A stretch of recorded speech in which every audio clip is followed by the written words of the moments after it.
We don't want to be doing self-care only when we feel burnt out or stressed. Self-care is about building healthy habits and routines to support your well-being. Self-care offers so many benefits that contributes to a healthier and more fulfilling life. It's great for stress reduction, emotional resilience, your mood, your energy. It actually make you very productive as well.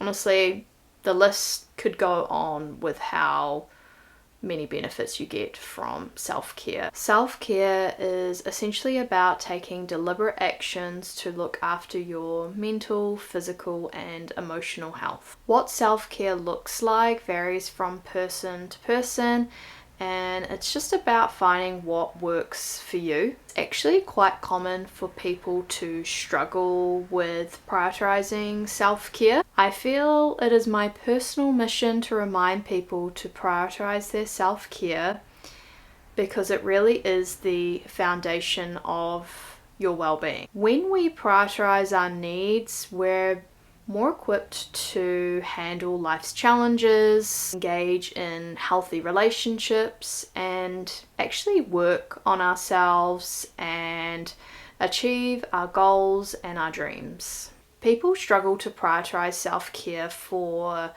various reasons. A big one is time constraints. A lot of us work 40 hours a week. We have sort of family and friend obligations and other commitments outside of this, and doesn't leave a lot of time for sort of yourself and your self-care. Some people actually feel guilt and selfishness if they sort of prioritize self-care, especially if they're responsible for other people. There's also actually a lot of misconception about self-care. It's sort of seen as luxurious.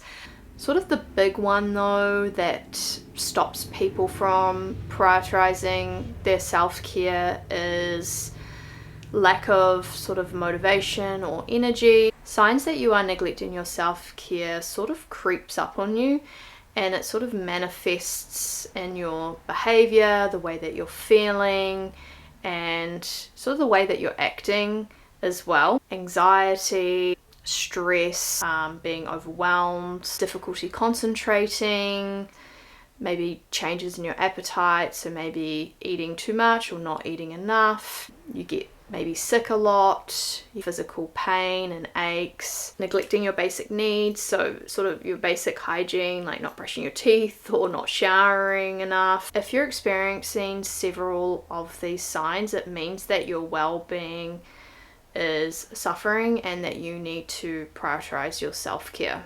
Self-care is actually a proactive approach to well-being, so we want to be building routines and habits that are healthy and that support our well-being in the long term. How do we prioritize self-care when we know it is good for our well-being while also trying to overcome those struggles of actually doing it? Firstly, you need to identify your needs. What aspects of your well-being, so mental, emotional, physical, and social, need attention? So we need to be listening to our bodies to identify the physical and emotional cues to understand what is needed. For example, maybe you've begun to notice that most days you're feeling fatigued, tired, you can't concentrate, you can't remember things very well. These are examples of physical and emotional cues. So we can use those cues to sort of analyze our daily sort of routine and identify what aspect of our well-being needs attention. So maybe you realize, oh, I'm actually staying up quite late, going to bed at maybe 11, 12 o'clock at night, and staying up watching Netflix or playing on my phone, and probably not getting consistent 7 to 9 hours of sleep a night. Once we've identified our needs and what well-being aspect is being neglected or needs attention, and actually start to schedule sort of the self-care activity. We should be treating self-care activities like a appointment. You make a time for it and you show up and you do it, because when you do that, you start to make it a routine or a habit. And you can start really small. 15-30 minutes will just have enormous benefits for you. You can just gradually increase it when you feel called to do so. So following on from the late night going to bed example, want to start building a relaxing bedtime routine. So if you're going to sleep at 11 o'clock at night, maybe you decide to start small and decide that all of your electronics must be off by 10:30 p.m. and the last half an hour between 10:30 and 11 you decide to read a book. So you're sort of replacing the last 30 minutes that you would normally spend on your electronic device with something that's more relaxing and is a great way to wind down for the evening before you go to bed. As time begins to progress, maybe you set yourself more little challenges and you decide, I'm gonna shut everything off by 10 o'clock, 9:30, 9 o'clock, and before you know it, you'll actually start going to bed a lot earlier. You want to be creating a space where you can do your self-care activities. So yeah, in the example with the bedtime routine, you want to be putting your devices away, putting on, warm lighting, maybe an incense, and yeah, really trying to create the scene of winding down. So the scene is quite crucial to sort of the self-care activity, because that's going to help your mind register that it's time to wind down, and you'll actually start to sort of enjoy the ritual of it. With self-care, you actually do have to set boundaries. You will need to sort of build the discipline to say no to things, to sort of prioritize your self-care. I know that some people,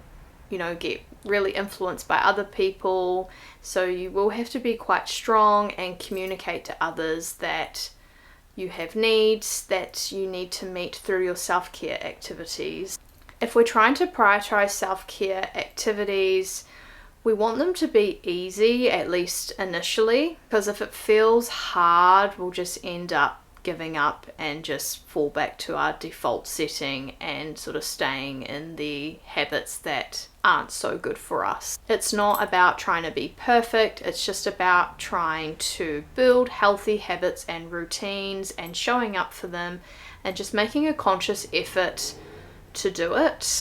Your needs will change over time, so do be prepared to adapt your sort of self-care routines to make sure that they're fit for purpose for what you need. And going back to our nighttime sort of routine, maybe you start out by reading a book before bed, but then maybe you decide you want to try journaling or doing yoga instead. Don't be afraid to experiment with different self-care activities in order to find what works best for you. You can actually make it quite fun and exciting by trying different things. It just keeps it interesting, and fun and interesting is also very good for your well-being. It's really important to track your progress of your self-care activities. Notice how you feel after engaging in self-care activities, monitoring progress and celebrating that, reflecting on the benefits you are gaining from your self-care, and observing the positive impact that they do have on your life. You must prioritize your self-care. Yes, there's probably 100 reasons as to why you shouldn't prioritize your self-care, but I think you should just replace that with the 100 reasons as to why you do need to prioritize it. Self-care is about building healthy habits and routines to support your well-being. We don't want to be doing self-care only when we feel burnt out or stressed.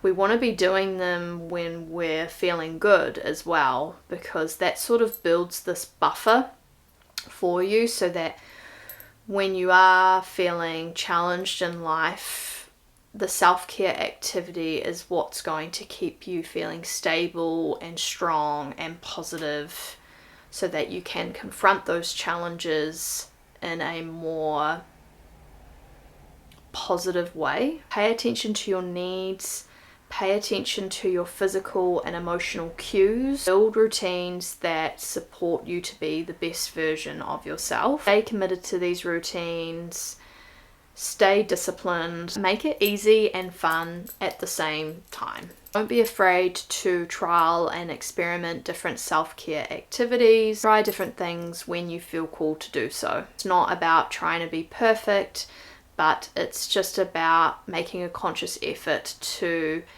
take time for your self-care and knowing that it will benefit your well-being in the long run. That's it from me. I hope you enjoyed today's video and feel inspired to prioritize your self-care. I'm curious to know what self-care practices you have in place that keep you feeling good. I know that self-care is really, really important to me, and every day looks very, very different. Give yourself lots of love and take care, and I'll see you very, very soon. Bye.